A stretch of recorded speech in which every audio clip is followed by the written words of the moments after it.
15મી August રાષ્ટ્રીય ગૌરવ સમા આ દિવસને આપણે કેમ ભૂલી શકીએ? આઝાદીની લડતમાં અનેક લડવૈયાઓએ પોતાનું યોગદાન આપેલું હતું, જેમાં આ સંઘર્ષ દરમિયાન અનેક વીરાંગનાઓએ પણ પોતાનું યોગદાન આપ્યું હતું અને જેમાંના એક હતા ભક્તિબા.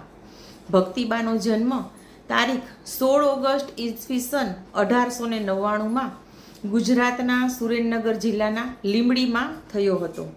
તે દિવાન ઝવેરભાઈ અને દિવાળીબેનના પુત્રી હતા. ભક્તિબા જેવું નામ એવા જ તેનામાં ગુણ હતા. તેમનો ઉછેર ખૂબ જ સુસંસ્કારી રીતે અને એક શૂરવીર તરીકે થયો હતો.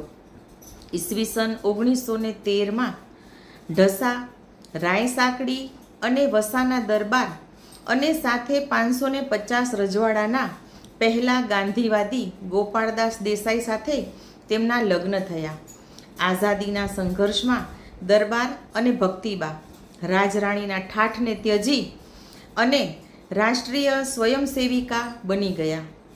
ઈસવીસન 1921માં ગાંધીજી સાથે તેમણે અસહકારની ચળવળમાં ભાગ લીધો અને સાથે અમદાવાદથી રાષ્ટ્રીય મહાસભાના અધિવેશનમાં એક સક્રિય મહિલા કાર્યકર તરીકે તેણે ભાગ ભજવ્યો. 1923માં બોરસદ સત્યાગ્રહ, 1928માં બારડોલી સત્યાગ્રહ, આમાં તે ગાંધીજીની સાથે રહ્યા.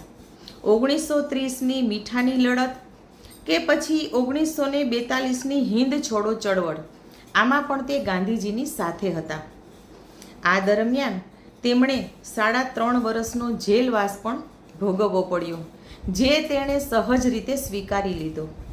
રાયસાકડીના દરબારને જ્યારે દરબારગઢને એજન્સીઓએ સીલ કરી અને ધરપકડ કરી, ત્યારે ભક્તિબાએ એ સીલને એકલા હાથે તોડી અને એક બહાદુર વીરાંગનાનો પરિચય કરાવ્યો. 1951માં પતિ ગોપાળદાસના નિધન પછી પણ તેણે સમાજ સેવા અને દેશ સેવાનું કાર્ય ચાલુ જ રાખ્યું.